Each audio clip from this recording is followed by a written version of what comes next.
Sementara itu, Saudara, Dinas Kebudayaan dan Pariwisata saat ini terus mempersiapkan event pariwisata di tahun 2022. Meskipun masih dalam kondisi pandemi COVID-19, namun kegiatan pariwisata terus dilakukan untuk menarik wisatawan berkunjung ke Aceh.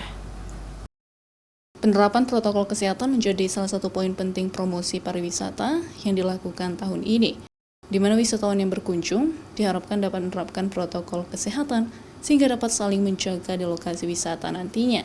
Meskipun masih dalam kondisi pandemi, kegiatan pariwisata dan objek wisata diharapkan dapat terus dilaksanakan dan dilakukan, meskipun harus menyesuaikan diri dengan aturan di tengah pandemi. Selain itu, Dinas Kebudayaan dan Pariwisata Aceh terus mempromosikan wisata Aceh dan event pariwisata lainnya hingga ke tingkat nasional guna menarik minat wisatawan berkunjung ke Aceh. Itu publikasi dan promosi itu harus lebih kedepankan, sehingga mereka tertarik atau setidaknya mereka coba untuk melihat potensi-potensi wisata kita. Maka tugas kami di tahun 2022 ini kita akan lebih meningkatkan publikasi dan promosi sehingga masyarakat dapat melihat secara keseluruhan.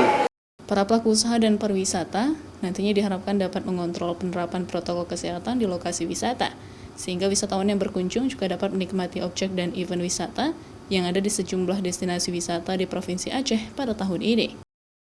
Syahril, Kompas TV, Banda Aceh.